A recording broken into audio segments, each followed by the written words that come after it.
I didn't even hear the knock at first. It was a quiet Tuesday morning. I was folding towels in the laundry room, still wearing my house slippers and the old blue robe my late husband had gifted me 30 years ago. The sun had just started warming up the front of the house, casting that soft golden hue through the bay windows I used to be so proud of. When the knock came again, harder this time, I figured it was the mailman or a neighbor returning a casserole dish. So I shuffled through the hallway, brushing a few crumbs off my robe as I went. What I didn't expect was a man in uniform. And behind him 2 more. "Mrs. Delaney?" he asked. I hesitated. "Yes." "Do you have identification on you, ma'am?" My stomach tightened. The last time someone in a badge asked for my ID, I was 16 and speeding down the back roads of Hamilton County in my daddy's truck. "Is there a problem?" I asked, reaching for the reading glasses around my neck. He handed me an envelope. Thick, creased, official. "This is an eviction notice," he said gently, like he was speaking to someone who'd just been diagnosed. "You'll need to vacate the premises within 72 hours. I blinked. "Excuse me. This home has been transferred.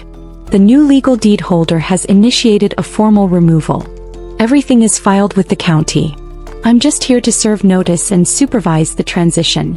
He might as well have slapped me in the face. "I've lived here for over 40 years, I said. "This is my home." The officer sighed. He wasn't cruel, just detached. Like this was the 10th time he'd delivered heartbreak this month. "Your name isn't on the deed anymore, ma'am." I opened the envelope. I read my own address. My own home. But nowhere in the paperwork did it mention me, Marian Eloise Delaney. Instead it listed a name I knew too well. Kendra Lee Delaney. My daughter. My only child. I looked past the officer over his shoulder. Kendra was standing in the doorway. Not outside. Inside my house. She didn't open the door. She didn't look surprised. She just watched from behind the curtain like she'd been waiting for this day. And from the look on her face she was relieved. Like a weight had been lifted. Like she'd finally completed something. I looked back down at the papers. The words blurred. And then I felt it. A memory. Not a dramatic one. Just the feel of her tiny hand in mine as I braided her hair for kindergarten. The way she used to call me mommy when she scraped her knee. That same little girl now looked at me through glass like I was a stranger. Like I was some elderly woman who had overstayed her welcome. My knees buckled, but I held myself up. The officer asked me if I was okay. I wanted to say no, but I couldn't give him the satisfaction. I squared my shoulders and looked at him with as much dignity as I could muster. "So that's it?" I asked. "After a lifetime of raising her, paying the bills, holding this house together, I just get swept off the porch like dirt?" The officer didn't answer. He didn't need to. The law didn't care about history. Only paperwork. And according to the paperwork, I didn't live here anymore.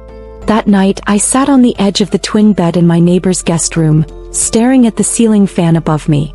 It wobbled slightly, humming a rhythm I couldn't get out of my head. Tick tick tick. Like a countdown. Like time running out. Kendra hadn't even offered to speak to me. She didn't explain. Didn't hug me. Didn't say, "I'm sorry, Mom." She just watched me walk off that porch, bag in hand, like I was a tenant she'd outgrown. And I hadn't even seen it coming. Not really. Sure, there were signs. The way she'd started managing my mail. The way she suggested we simplify the paperwork after her father died. The way she encouraged me to sign forms without reading them, always just to help with taxes. I'd trusted her. I'd believed her when she said, "Don't worry, Mama, I'll take care of everything." And now she'd taken everything. I reached into the small overnight bag I'd managed to pack and pulled out a photo. Me and my husband Thomas standing in front of the house the day we moved in. We were young, smiling. I had curlers in my hair and he had a streak of paint on his cheek. The house was smaller then. Just 1 floor, no fence. But it was ours. We worked side by side for every inch of it. Nights after work, weekends, even holidays. Built it up from the foundation with love, sweat, and late-night cups of weak coffee. Now my name wasn't even attached to it. I didn't know how. I didn't know when.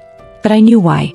Because somewhere along the line, Kendra had stopped seeing me as a mother. And started seeing me as a problem. The next morning I called the only person I trusted with the truth. My sister Claudine. She lived 2 towns over and had a mouth like a bulldog and a heart like a church choir. When I told her what happened, she didn't yell. She just said, "You get your coat. I'm picking you up." She pulled into the driveway of my neighbor's home in an old silver Buick that still had the radio tuned to gospel. Claudine always said she liked her music like she liked her prayers. Loud and healing. She didn't ask questions until we were back at her house, seated at her kitchen table with fresh biscuits and black coffee between us. "Now," she said, "you tell me everything. Every detail. And don't you dare try to spare her feelings." So I told her. Everything. How Thomas died 5 years ago. How Kendra moved in to help, then started making decisions without asking. How she slowly convinced me to consolidate our assets for tax reasons. How I trusted her because she was my daughter. When I finished, Claudine was silent for a long time. Then she leaned forward, folded her hands and said, "She planned this. Every bit of it." I felt sick, but I also felt awake. For the first time in years I could see it. The patterns. The setup. The slow, methodical cutting of my roots. "She doesn't just want the house," Claudine said. "She wants you gone." And she had succeeded. But only for now. Because the one thing Kendra didn't count on was me waking up. That evening Claudine gave me a place to sleep. But I didn't rest. I sat in her small den with a yellow notepad on my lap and started writing. Not a journal. Not a letter. But a plan. Because I wasn't going to let my own daughter erase me from my life. Not quietly. And not without a fight. Not the kind of fight you throw punches in. But the kind of fight that moves silently through records and documents and memories. The kind of fight you win not with fists, but with truth. I was going to find out how she did it. And when I did, I wasn't just going to get justice. I was going to get my life back. The next morning I walked into the courthouse with trembling fingers and my sister's oversized handbag slung over my shoulder. Claudine insisted I borrow it, said it made me look official. I didn't feel official. I felt like a woman unraveling. But I was determined. Claudine had driven me into town herself and parked just across the street. Before I got out, she turned off the engine and looked me in the eye. "If you start crying in there," she said, "you better cry with your back straight. Don't let them see you folding." I nodded. Inside, the county clerk's office smelled like dust and old carpet cleaner. The kind of place where paper lived longer than people. A young woman at the desk smiled politely, her acrylic nails clicking as she typed. "Can I help you, ma'am?" "I need a copy of the deed for 428 Bramble Lane," I said. "I used to live there." She nodded and started typing. I could hear the printer warming up before she even spoke again. "Who's the listed owner?" she asked. I hesitated. My stomach dropped. "My daughter," I said. "Kendra Lee Delaney." She nodded again like it wasn't unusual. "Let me pull the file." When the paper slid off the tray, I reached for it like it might bite me. There was, clear as day. Owner, Kendra L. Delaney.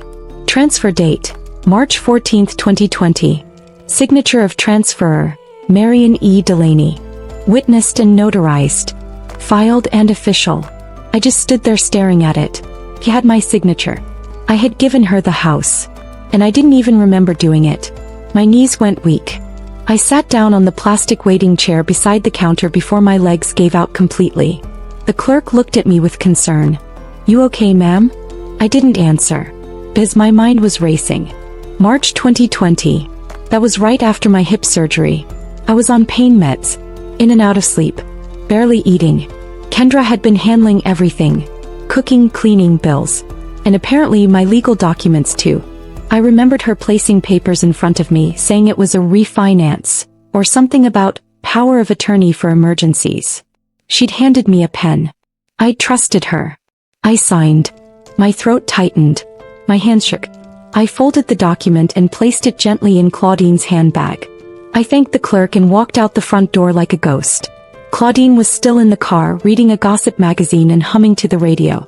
I slid into the passenger seat and handed her the deed. She read it in silence, then looked up at me, eyes sharp. "That's your signature." "I know." She had it notarized. "I know. You weren't well." I didn't know what I was signing. Claudine said nothing for a long time. Then she started the car and said, "You're not the only person she underestimated." The next step was finding out exactly what else I'd signed, and what Kendra had done with my accounts. Claudine's neighbor Rita had a son named Howard who was a paralegal downtown. He owed her a favor. By that weekend I had an appointment. Howard was a wiry man with thick glasses and a voice that always sounded like he was on the verge of sneezing. But he knew his way around legal messes. He reviewed the deed, the dates, and my memory of the events. "This kind of thing happens more than you'd think," he said. "Especially to seniors after surgery, illness, or the death of a spouse." He leaned back and crossed his arms. "She created a paper trail that makes her look like a caregiver, not a thief." "She was both," I whispered. He nodded. "There may still be a way to challenge it. Especially if we can prove you were under the influence of medication when you signed. But it's not going to be quick. Or easy." I closed my eyes.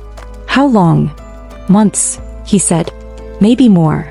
"What if I don't want the house back?" I asked. "What if I just want my name cleared? I want it known I didn't give it up willingly." Howard looked at me for a long time before answering. "Then we make noise." The next few weeks were a blur of paperwork and memory. I requested hospital records from my surgery, doctor's notes, pharmacy logs showing the medications I was on in March 2020. Howard helped me draft a declaration outlining the events, timelines, and lack of understanding at the time of signing. We compiled everything: dates, copies, witness lists. I even found a voicemail Kendra had left me from that month. In it she said, "Just sign the form, Mom. I'll explain it later." That line hit different now. Claudine printed it out, underlined it with a red pen, and taped it to the fridge like it was a battle flag. Meanwhile, I moved into Claudine's guest room full-time. It was small but warm. There was an Afghan folded at the foot of the bed that our mother crocheted 50 years ago.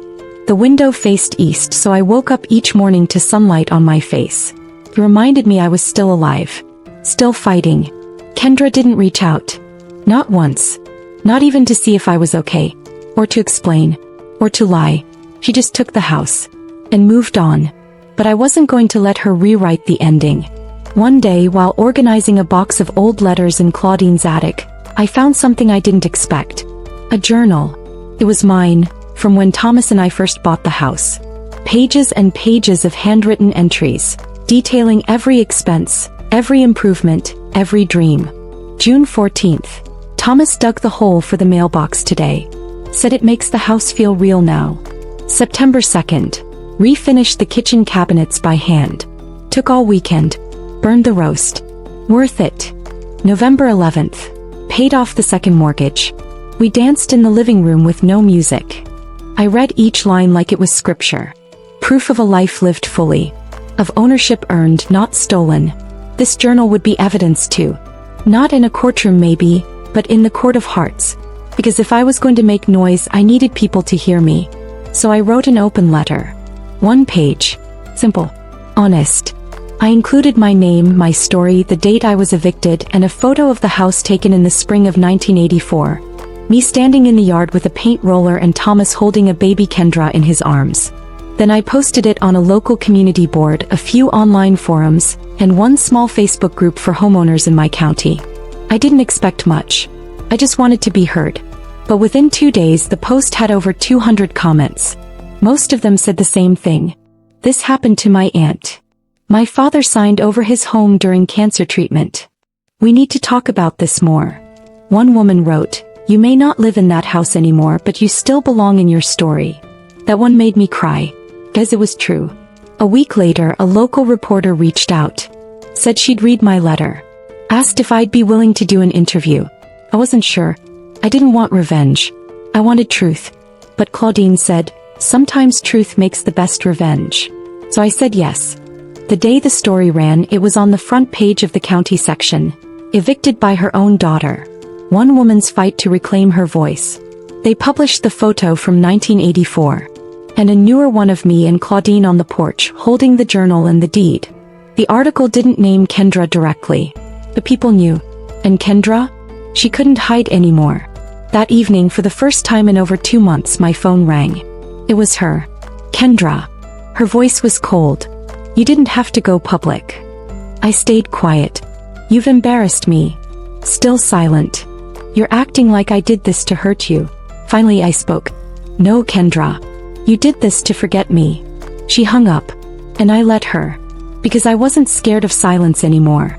I didn't know what the courts would decide. I didn't know if the house would ever be mine again. But I knew one thing for sure. She didn't erase me. She tried. But I'm still here. And now the world knows it.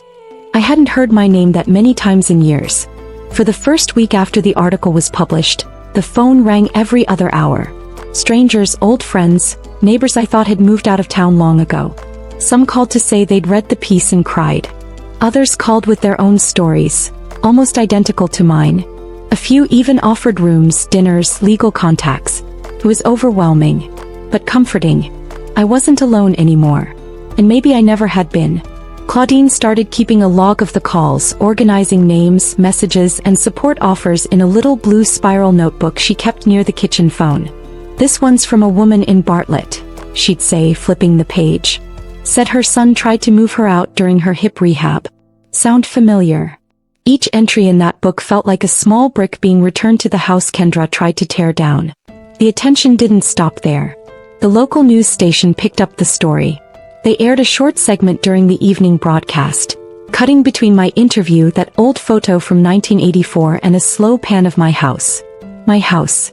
The anchorwoman's voice was soft as she recounted how a 79-year-old woman was evicted from the home she built, under the signature of trust. The next day people started leaving flowers.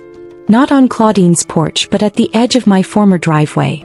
By the mailbox Thomas had planted with his bare hands.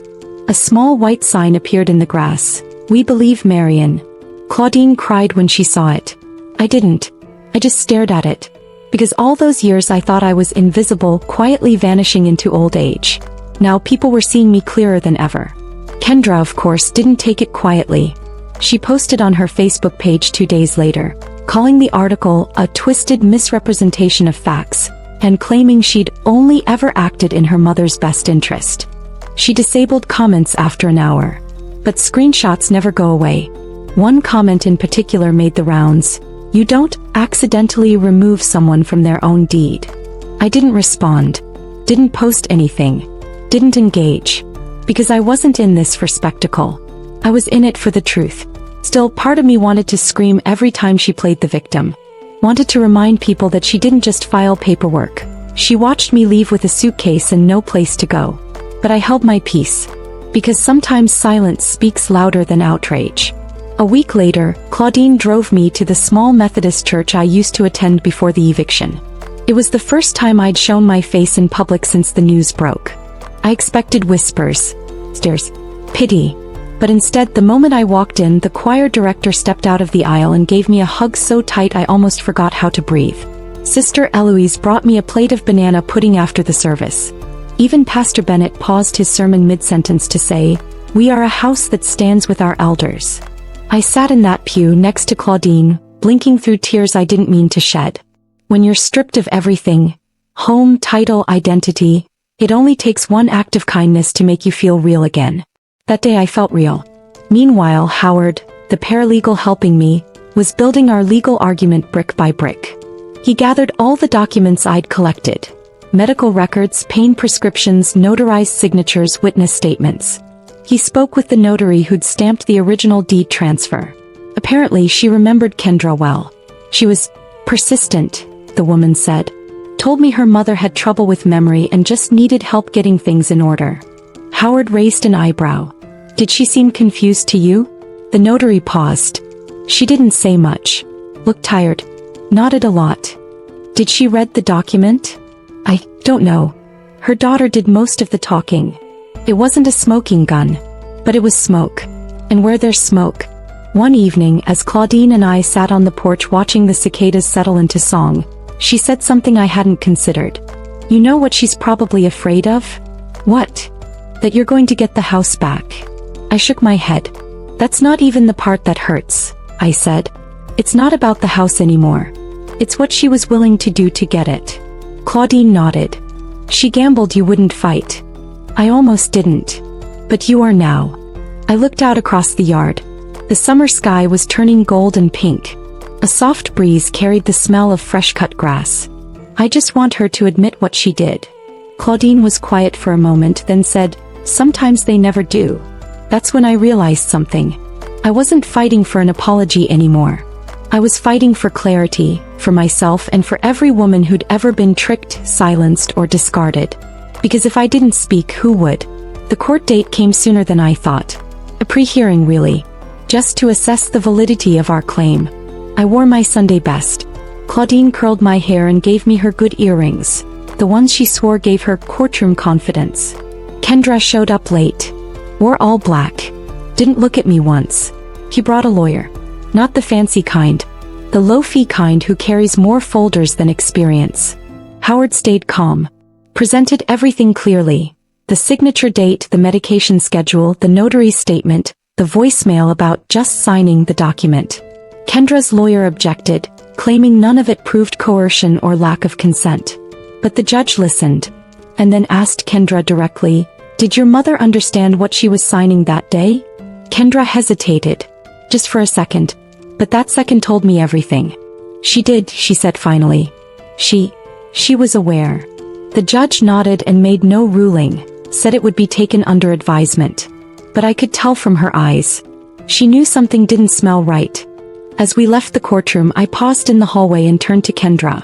She was standing near the exit, scrolling through her phone like none of this mattered.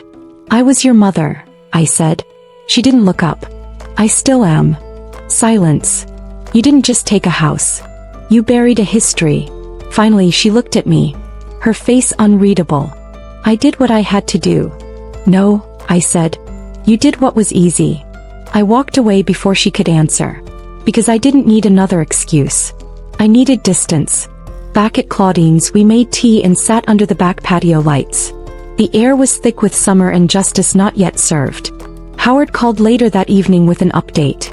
"We'll likely go to full hearing," he said. "But the judge is leaning in our favor. She requested additional documentation." "What else do you need?"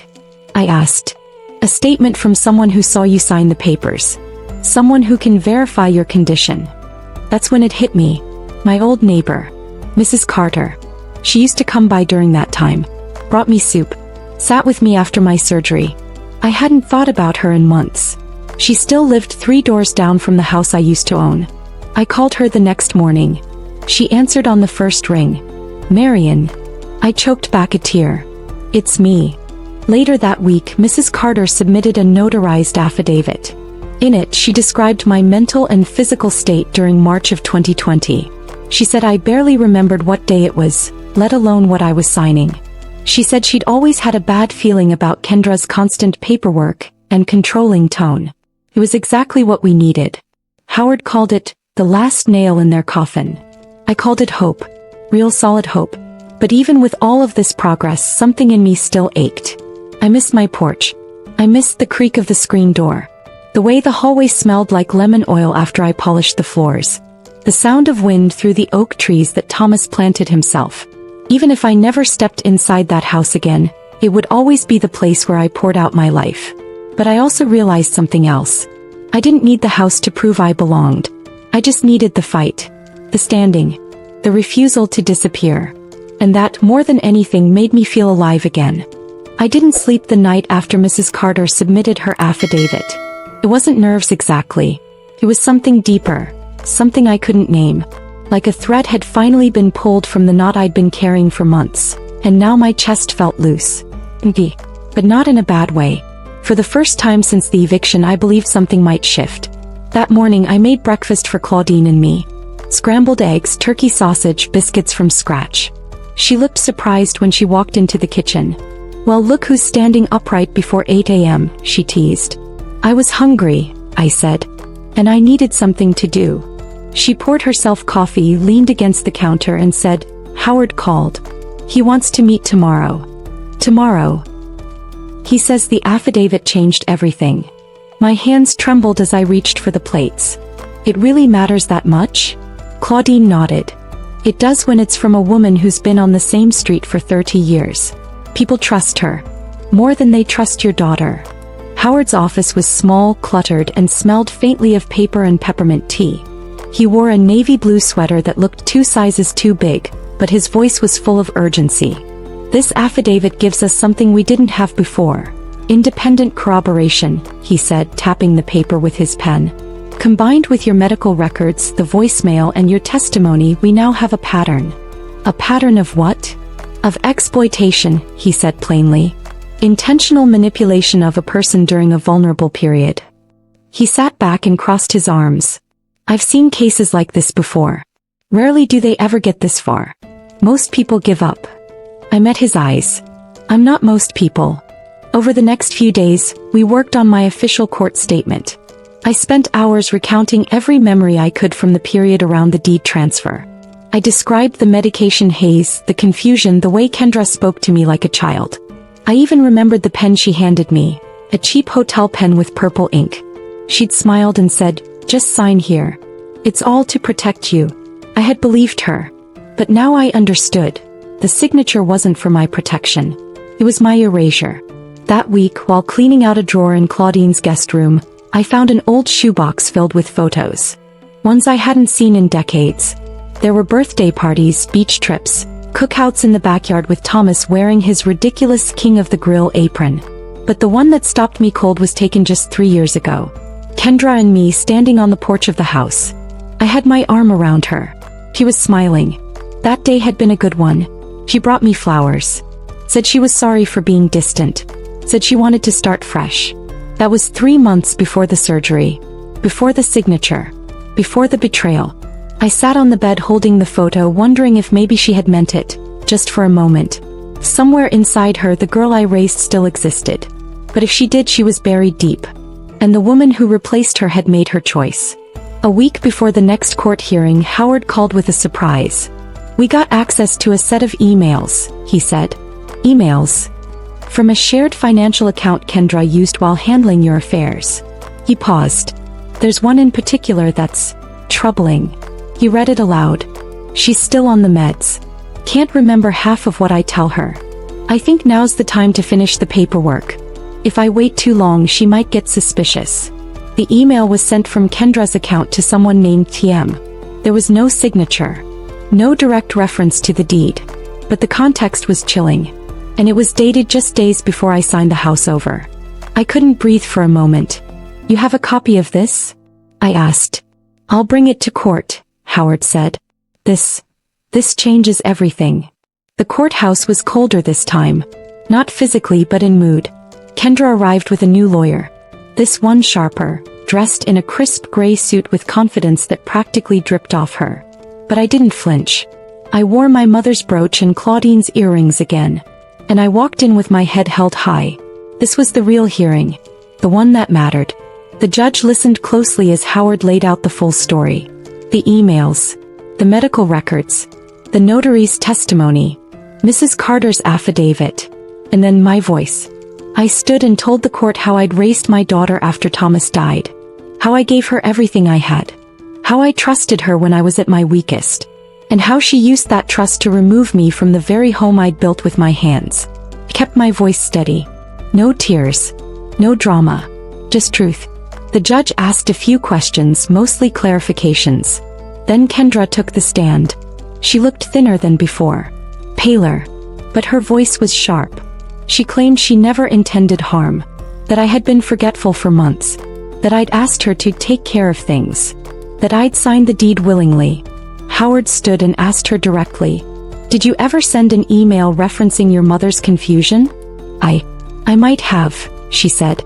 "But it wasn't about the deed." "Then what was it about?" "I don't remember." Silence. The judge wrote something down. We left the courtroom with no verdict that day. It would take a few more weeks, she said. But Howard was hopeful. "She didn't deny the email," he said. "And that's going to matter." Still, I didn't feel triumphant. Not yet. Because the truth is, even if I won in court, I had already lost something bigger. Claudine made us dinner that night. Meatloaf and sweet potatoes. The food helped. The silence afterward didn't. I stared out the window as the sun dipped below the trees. "What if I don't win?" I asked. "You already did," she said. I looked at her. "I'm serious, Marian. You fought. You spoke up. You didn't crawl away and die quietly. You made sure she knew you were still here." Tears filled my eyes. Maybe I still wanted her to love me. "She probably does," Claudine said. "But that kind of love doesn't fix things. Later that night, I stood alone in the bathroom and looked at my reflection. I barely recognized the woman staring back. Not because she looked older, but because she looked stronger. Scarred, wrinkled, tired, but upright, rooted, present. I placed my hand against the mirror and whispered, "We're not done yet." The court's decision was still pending, but something had already shifted. The house might not have my name on the deed, but I wasn't nameless, and I wasn't voiceless. The world knew my story now, and even if I didn't win back the wood and nails of that house, I had reclaimed something far more powerful: my identity. The letter came on a Thursday. It wasn't dramatic, just a plain white envelope in the middle of Claudine's daily mail, nestled between a pharmacy coupon and a church newsletter. The return address read, Chancery Court of Madison County. My fingers froze when I saw it. I stood at the kitchen counter, blinking at the seal like it might vanish if I stared long enough. Claudine glanced over and said, "Is that what I think it is?" I nodded. "It's the ruling." She turned off the stove, wiped her hands on a dish towel and stood beside me in silence. I took a breath, then opened it. 3 pages. Typed. Single-spaced. Legal language. I skipped to the last paragraph. My heart pounded louder than the wind outside. And then I read it. The court finds sufficient evidence that the deed transfer was conducted under questionable circumstances and without the full, conscious consent of the petitioner, Marian E. Delaney. The deed is hereby voided and ownership rights are restored to the petitioner. The court also recommends a temporary protective order regarding the property in question until further proceedings can assess financial restitution. I didn't speak. I couldn't. I just stood there reading it again and again. Claudine let out a soft "Thank you, Lord," and pulled me into her arms. I didn't cry. Thought I might. But instead I felt still. Thought. Like my feet had finally found ground after months of floating. Later that night I sat alone on the porch and watched the stars come out. Claudine brought me tea and left me in peace. I needed the silence. I needed to think. Yes, I had one. But what now? What happens when you get back something that someone else already claimed? When the house you love is still sitting in someone else's hands? Kendra hadn't left. Not yet. Howard had said she would need to vacate. That a date would be set. That, legally, the property was mine again. But emotionally, that was more complicated. Because the home that raised my daughter had also become the house she betrayed me in. And I wasn't sure what I'd be walking back into. The next day Howard confirmed everything. "Yes, the deed is yours again," he said. "You'll get a physical copy in the next 10 days. But the enforcement order for her removal will take another week or 2. He paused. "She might not go quietly." "I know," I said. "I also want you to prepare yourself," he added. "She may try to reach out. She may try to twist this." "I won't let her," I said. But the truth was, I wasn't sure what I'd say if she did. That Sunday I put on my nicest dress and returned to my old church again. This time people clapped when I walked in. Sister Eloise gave me a hug so hard I thought I might break. Even Pastor Bennett paused before the service to whisper, "Justice always finds the quiet ones eventually." I sat in my usual pew 2 rows from the back and sang louder than I had in years. Afterward, as people gathered for coffee and conversation, a young woman approached me. Early 30s, soft eyes, holding a toddler on her hip. "Are you Miss Marian?" she asked. "I am. My mom went through something like this. Only it was her brother who stole her house. We didn't have the money to fight. But when I read about you, it gave us courage." She reached into her purse and handed me a small envelope. Inside was a handwritten thank you card.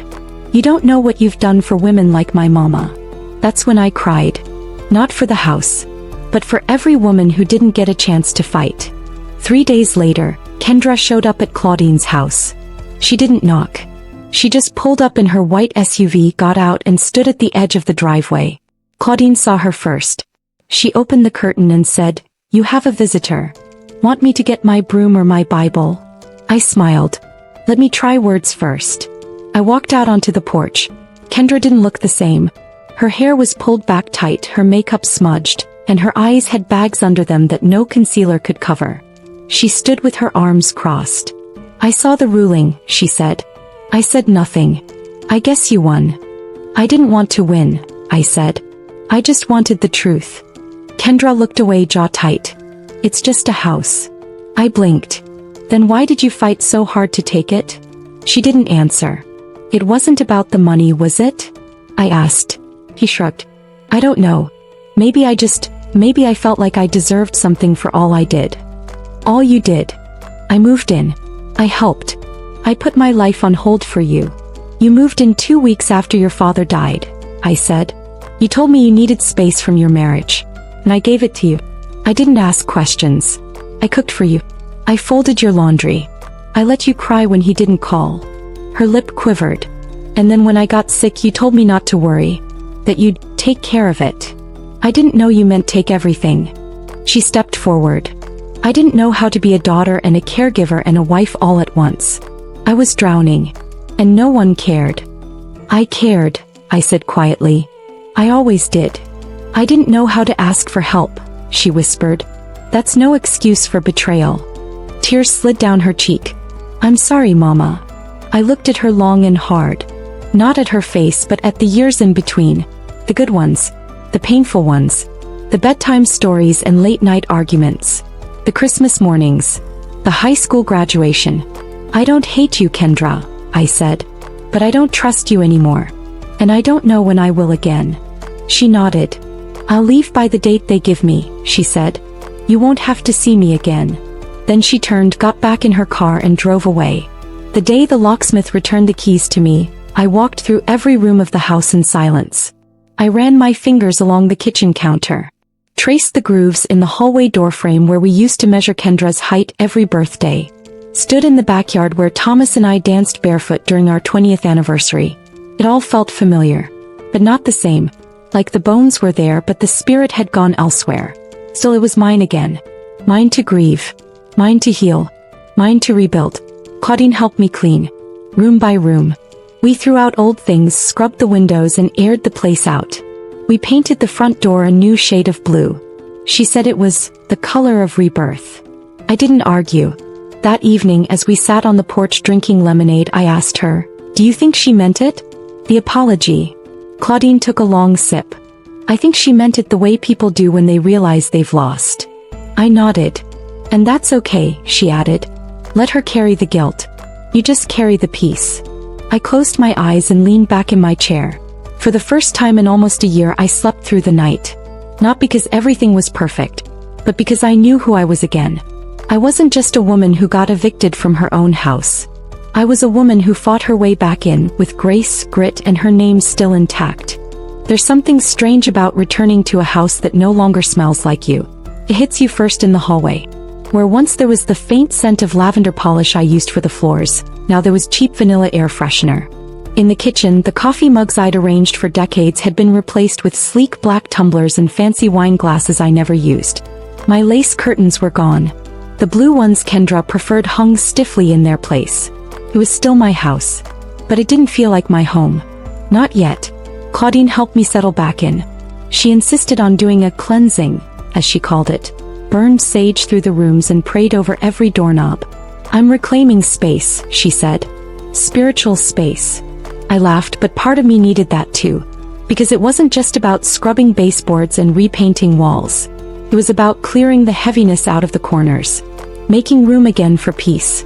After a few days of silence, Kendra sent a package. No letter. No card. Just a manila envelope with a stack of documents inside. Receipts. Bank statements. Notes from when she'd paid utilities, ordered medicine, handled my medical paperwork. Some might have seen it as her trying to prove she hadn't been all bad. But what I saw was different. It was the paper trail of a woman who'd convinced herself that control was the same thing as care. I didn't call her. Didn't write back. I simply filed the papers away in a drawer and left them there. Some records are worth keeping but not rereading. I began to reclaim the house, piece by piece. Hung family photos back on the hallway wall. Moved Thomas's armchair back to the corner by the fireplace where it belonged. Tucked my worn cookbooks back onto the shelf. It didn't erase the damage. But it reminded me of the foundation. Of what we built here. Of what still remained. About 2 weeks after I returned, I heard a knock at the door. Not the sheriff this time. Not a reporter. It was a woman I didn't recognize at first. Late 30s. Curly brown hair. A gentle face with tired eyes. "Are you Mrs. Delaney?" she asked. "I am." She took a breath. "My name's Vanessa. I work with the Office on Aging. I heard your story." I nodded cautiously. "I'm starting a support group," she said, "for older women who've gone through family financial abuse or coercion. We've had a few already, but we need a voice. Someone who's lived it, who can speak plainly. Would you come?" I didn't answer right away. She smiled softly. "You wouldn't need to do much. Just sit here. Show them they're not invisible." Something in me stirred. "I'll think about it," I said. "Please do," she replied, handing me a flyer. "We meet Thursdays. Down at the library, room 3B. That night, I sat with Claudine on the porch and showed her the flyer. "You going?" she asked. "I don't know. I've said everything I needed to say already. Maybe someone else needs to hear it." The next Thursday, I put on my brown cardigan and walked into room 3B. There were 5 women there, all around my age. One of them recognized me from the paper and hugged me before we even sat down. "I thought I was crazy until I saw your story," she whispered. We shared tea, told pieces of our past. One woman's nephew had drained her retirement account. Another had been convinced to move into her daughter's garage, just for a little while, and never left. No one raised their voice, but the room was heavy with grief and strength. When it was my turn, I told them the truth. I didn't see it coming, because I raised her. I trusted her, and I thought love made people good. They nodded, because they understood. "I lost my home for a while," I said. "But the bigger thing I almost lost was my sense of worth." Then I smiled. "But I got that back." After the meeting, Vanessa pulled me aside. "Would you speak at the next one?" she asked.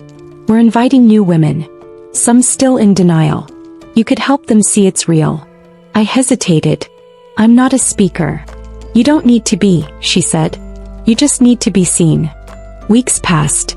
The house grew warmer. Not in temperature but in feeling. People stopped by with pies, flowers, handwritten cards. One afternoon I found a small potted plant on my porch. No note. Just a card that read, "Thank you for showing us we matter." I planted it in the backyard the next morning, right where Thomas used to sit with his paper. Then one day I got another knock at the door. Kendra. She looked different, smaller somehow. Her eyes were red-rimmed and her posture wasn't defensive anymore. Just tired. "I didn't come to fight," she said. "I'm not fighting," I replied. "I wanted to say I'm sorry." Again. I nodded. "I know." She looked down at her hands. "I've been seeing someone. A therapist.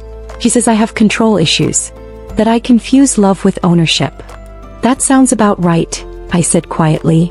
"I know I don't deserve forgiveness. I'm not ready to give it," I said. "But I'm not holding hatred either." She looked up at me surprised. "I'm working on letting go," I said. "And sometimes that means not reopening the wound." Kendra nodded slowly. "Do you want me to leave?" "I want peace," I said.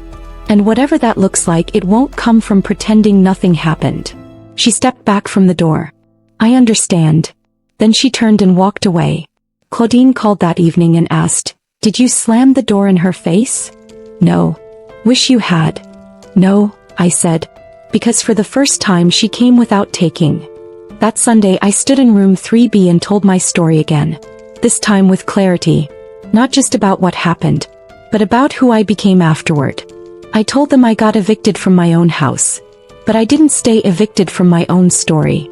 And neither should they. Afterward, a woman in the back whispered, "You're the strongest person I've ever met." I smiled. "Strength isn't loud," I said. "It's the thing that keeps showing up even after you've been erased." And that day I felt whole. Not because I won, but because I finally understood what real home meant. The first time someone called me a survivor, I flinched. It was after the 3rd support group meeting I attended. A woman named Diane, sharp-tongued and soft-hearted, patted my hand and said, "You're the reason I stopped crying and started collecting evidence. You're a survivor." I didn't know how to feel about that word. It sounded too big, like something reserved for people who walked out of fires or fell from planes. But maybe that's exactly what this was. I'd survived a slow-burning fire that started with love and ended in legal papers. And somehow I was still standing. By the 4th meeting, Vanessa had moved me to the front of the room. Not because I was special, but because women kept asking for me. One said, "I need to hear her voice again. It steadies me." So I sat there week after week sharing not just my pain, but the things that kept me going. Like the smell of fresh biscuits in Claudine's kitchen.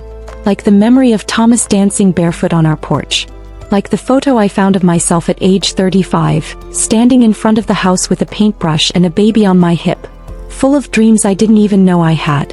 And each time I spoke, someone else stepped forward too. Their stories poured out like water held too long in tight fists. A woman in her 80s told us about a daughter who'd stolen her social security checks. Another confessed that her grandson had moved her into a garage after promising temporary help. They wept. Then they exhaled. And we all held each other's stories with care. Vanessa approached me after one meeting and said, "There's a panel next month. A statewide gathering on elder justice. Would you speak?" I blinked. Me? Yes. We'd cover travel. You'd be on stage with other advocates. Just 5 minutes. Nothing flashy. I laughed softly. "I'm not an advocate." "You are," she said. "You just don't wear a suit." The conference was held at a hotel downtown. Claudine insisted on curling my hair and finding me a new scarf. Deep teal, my favorite color. "You look like a woman who owns her story," she said, tying it carefully around my neck. The ballroom was bigger than I expected. Rows of chairs, a podium, cameras, and a crowd of faces that looked both powerful and tired. Lawyers, judges, nurses, social workers, survivors. When it was my turn, I walked slowly to the microphone. My knees shook, but my voice didn't. "I'm not here to shame my daughter," I began. "I'm here to make sure someone else's daughter doesn't do the same thing." I told them what happened. The surgery, the signature, the eviction. But I also told them what happened next. The support, the fight, the recovery, and the truth that made it all bearable. I didn't lose everything. I found something too. I found the strength to say, "This is not how my story ends." When I finished, they stood. Not everyone, but enough. And I walked off that stage feeling taller than I had in years. A week later, I got a letter in the mail. From a woman in Missouri. She wrote, "Your story reached me through a friend. I just started the process of challenging a power of attorney my nephew forced me to sign while I was sick. Thank you for being brave before I could be." That letter stayed in my Bible. Not because I needed a reminder, but because I needed to remember I wasn't just healing, I was helping. Then one Sunday afternoon I walked into the local grocery store and someone tapped my shoulder. It was a young man, early 20s, soft-spoken. "My grandma saw you speak," he said. "She's been crying less, holding her head up more. Thank you for helping her see she matters." I smiled, touched his hand and said, "Tell her I said she always did." Back at home things were quiet. I tended the garden again. Trimmed back the overgrowth Kendra had let die. Planted fresh lavender and rosemary like Thomas and I used to. Sometimes I sat on the back steps at dusk and just listened. To the wind. To the birds. To the sound of stillness finally returning. Kendra didn't reach out again. And I didn't chase her. Some wounds close without reunions. And that's okay. Forgiveness doesn't always require proximity. Sometimes it just needs space. But one night I found something unexpected. I was sorting through a forgotten drawer in the guest bedroom when I found an envelope addressed to me. My name was written in Kendra's handwriting. I stared at it for a long time before opening it. Inside was a letter. Not long. Not detailed. Just this. "I know I hurt you. I see it now. And I don't know if I'll ever deserve your grace, but I hope one day you'll find peace knowing I'm trying to change. I love you even if I showed it all wrong." I folded the letter, placed it back in the envelope, tucked it into my journal. Not because I forgave her fully, but because part of healing is learning what to let go of, and what to keep. That night I wrote my own letter. To myself. "You did it, Marian. You stood back up. You spoke your name. You walked back into the home that tried to forget you. And now you live here again, not as a victim but as the woman who built it." I signed it and tucked it in the kitchen drawer, right next to Thomas's old screwdriver set, because both reminded me of who held things together. The next support group I read that letter aloud. No one said anything for a long time after. Then Diane whispered, "You're more than a survivor. You're the map we've been following." I smiled. "Then let's keep walking." The house is mine again. But more importantly, I am mine again. The mornings started to feel different. Not brighter. Not easier. Just softer. Like life had stopped shouting and gone back to whispering. I woke up early, made coffee with cream and cinnamon like I used to, then sat in my sunroom and listened to the neighborhood come alive again. Kids on bicycles. Birds in the pecan tree. Mr. Hargrove 2 doors down still forgetting to turn off his sprinklers. Normal things. Beautiful normal things. I had missed them more than I realized. One morning, Claudine dropped by with a stack of magazines and a warm casserole. She kicked off her shoes before coming in like she always had and said, "You're famous again." I raised an eyebrow. This time for what? Winning a staring contest with a squirrel. She dropped a magazine on the table. It was the Regional Senior Lifestyle Monthly. Page 8. There I was. A photo from the Elder Justice panel captioned, "The woman who refused to disappear." I didn't even know they were taking pictures, I said. "They always are," Claudine replied. "Especially when women your age stand up." I laughed softly. What's next? A cereal box. But the truth was, a part of me liked being seen. Not for attention, but for acknowledgement. For decades I had made myself smaller to keep peace. Quieted my grief to keep others comfortable. Softened my opinions to not upset the room. Now I took up space again. And I wasn't sorry. That weekend I received an email from a university student. Her name was Mackenzie, studying social work. She'd read my story and asked if I'd be willing to be interviewed for her final paper on elder exploitation. I agreed. She came by with a recorder, a notepad, and too much nervous energy. But within minutes we were talking like old friends. She asked about my childhood, my marriage, my daughter, the eviction, but also about what happened after. "How did you keep going?" she asked. "I didn't," I said. "I stopped. Completely. And then I started again. Differently." She smiled. "That's what I want to write about. The start again part." Before she left, she hugged me tightly. "Your voice matters so much," she said. "I hope you know that." And for once I did. Later that night I went out back and sat beneath the old oak tree. Thomas had planted it after Kendra was born. We used to joke that as long as the tree stood, so would our family. It had survived storms, lightning, drought. So had I. I looked up at its wide branches, thought about all the people who sat under this tree. Neighbors, cousins, friends, even Kendra on the swing we'd hung when she was 5. And suddenly I knew what I had to do. The next morning I called Vanessa. "I want to start something," I said. "What do you mean?" "A space. Not just the support group. Something more lasting.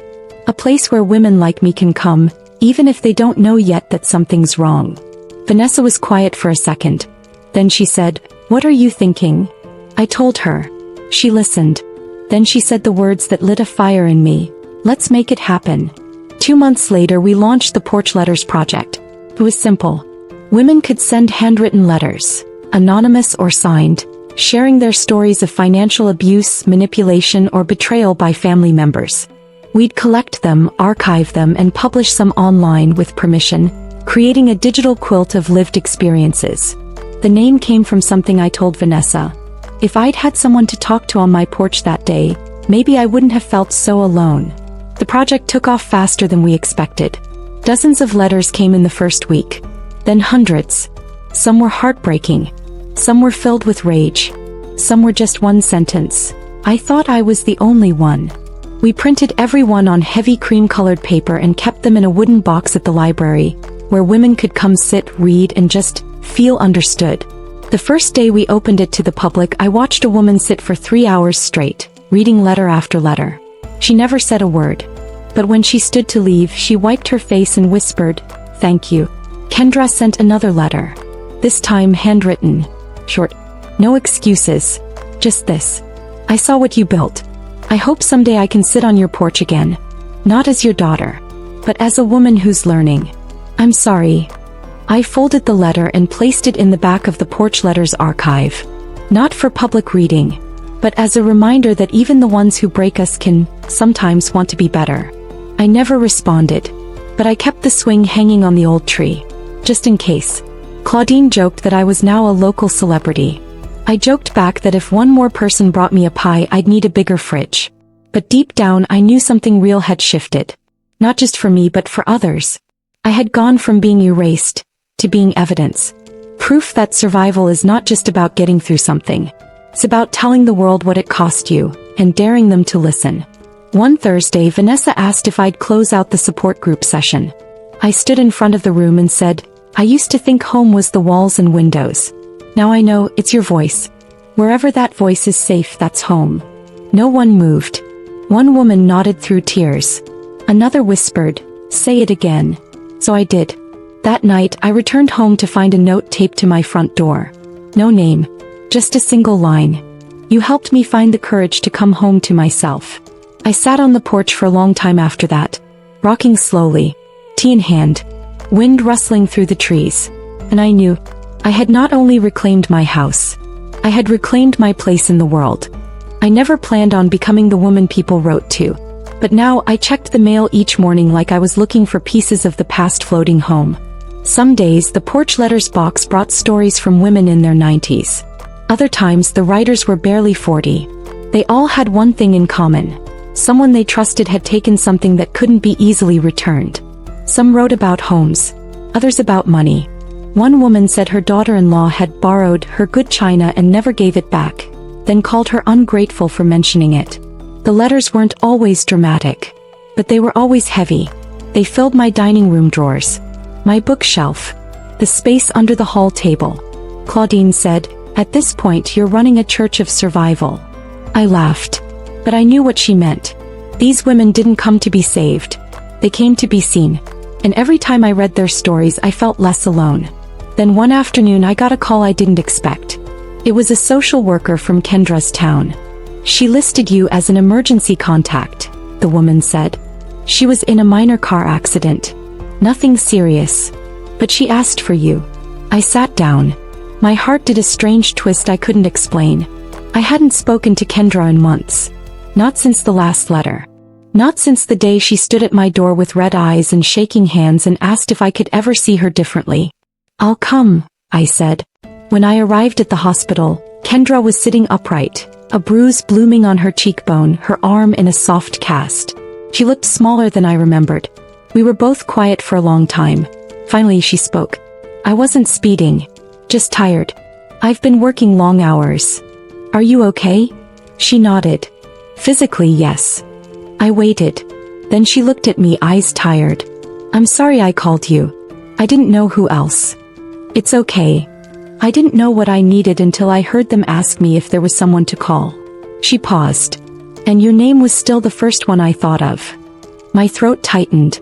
I guess that means something, she whispered. It does, I said softly. But I didn't rush to hold her hand. I didn't promise forgiveness. I just sat there, quiet and steady. And for once that was enough. She stayed with a friend during her recovery.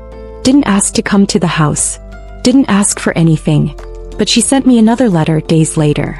Read, I'm starting over. Not to win you back, but to become someone I'm proud of. If you ever want to talk, truly talk, I'll be here. I didn't know if I would, but I appreciated that this time there were no conditions. Just a door. Left open. Around the same time, Vanessa told me a high school was asking to incorporate the Porch Letters project into their senior curriculum. They want students to read the letters as part of a unit on ethics, aging and family care, she said, practically glowing. And they want you to speak. I blinked. Me? To teenagers. They need to hear you, before they grow into people who might forget what love really looks like. I agreed. Standing in front of that classroom was unlike any audience I'd faced. 25 teens in hoodies and sneakers. They looked at me like I was made of museum glass. But I told my story. Told them how trust can't be assumed, it has to be protected. Told them that love isn't ownership. And that aging doesn't mean disappearing. When I finished, one boy raised his hand. What would you say to someone who took everything from you? I looked him in the eye. I'd say I remember who I am. Do you? Back at home things were steady. Claudine still came by every other Sunday with lemon bars. The tree Thomas planted still cast its shadow across the lawn. And the old wind chimes that had been in the attic since 2003? I finally rehung them. They made the softest sound, like laughter caught in time. One afternoon I walked out to the mailbox and found a small brown package. No return address. Inside was a photo. Old. Grainy. From 1985. Kendra at 5 years old, wearing my church hat and grinning up at the camera. Taped to the back was a note. For every good memory I hope you still carry. Love, Kay. I sat down on the porch steps, that photo pressed to my chest, and cried. Not from pain, but from the strange, tangled love that still lived somewhere between the cracks. That night I wrote in my journal. I used to think healing meant erasing the hurt. Now I know, it means holding it gently and choosing not to hand it down. The next porch letters gathering was packed. Women brought friends, daughters, nieces. We read letters aloud. We held hands. We reminded each other that what was taken could not outshine what remained. And as I looked around that room filled with women who had once felt powerless, I understood. This wasn't about my house anymore. It never was. It was about the space we build when we refuse to vanish. At the end of the meeting, one woman stood and said, I don't know what tomorrow holds, but I know I'm not invisible anymore. And I have Marian to thank for that. I didn't say anything, just smiled, because I wasn't the hero of the story. I was just the one who lit the first lamp. No, the whole porch was glowing. The first time I opened the deed with my name restored, I didn't cry. I didn't dance or shout either. I just sat in the kitchen, sunlight pooling on the floor beside me, reading it slowly like scripture. Owner, Marian E. Delaney. The way it always should have been. Not because I needed a piece of paper to feel whole, but because sometimes healing comes in the form of proof. Proof that you weren't crazy, that you weren't ungrateful, that you weren't, as they'd whispered behind closed doors, slipping. No, I had been clear all along. The world just hadn't listened until I spoke louder. Summer turned to fall. The wind got crisper. The sun a little softer. And the house began to feel like home again, not because it looked the same but because I did. I moved with intention. Lit candles at dusk. Took long walks. Wrote letters of my own to the women who'd written to me. One day I stood in front of the mirror and looked at my reflection for longer than usual. The lines were deeper now. My eyes a bit softer. But I liked who I saw. I touched my cheek, then whispered, You kept going. That was enough. Claudine came by with a surprise. It was a small wooden sign she'd painted herself. She held it up like a trophy and said, Look what I made for your porch. Painted in soft, curved script were the words. She returned. Stronger. We hung it next to the swing. Every time I sat there, the wind rocked me just enough to remind me. Some things break, yes. But some things bend, then bounce right back. I started baking again. Biscuits. Pound cakes. Peach cobbler in August. The smells wrapped around the house like a hug. Sometimes I left extra on the porch for the neighborhood kids. Sometimes I dropped slices off at the support group. One afternoon I found a sticky note taped to a pie plate someone had returned. It said, Thank you for making more than dessert. You gave us all something sweet again. The Porch Letters Project was now statewide. More than 1,000 letters had arrived. Vanessa and I worked with the library to digitize them, archive them, turn them into a book. We called it, We Were Here, Voices from the Porch. It was more than a title. It was a declaration. That even when women like me are cast aside, talked over, underestimated, or quietly stolen from, we do not disappear. We endure. Kendra never asked to come back. But every now and then she sent a note. Short. Never asking for anything. Once she mailed me a keychain from a place she visited. It said, Home is where you begin again. I kept it in the kitchen drawer. Not because I needed it, but because I appreciated that she was trying to be someone else. From a distance. That was enough for now. Then, on the anniversary of Thomas's passing, I lit a candle and sat by the old oak tree. The wind chimes played like they remembered him. I closed my eyes and whispered, We did good, didn't we? I could almost hear him laugh. Later that evening, I sat down with a fresh sheet of paper and wrote something just for me. It wasn't a journal entry. Or a letter. It was more like a statement. I wrote, My name is Marian E. Delaney. I am 80 years old. I was tricked, pushed out, and erased. But I stood back up. I walked back into my life. And I planted my name so deep in the ground, it will bloom even after I'm gone.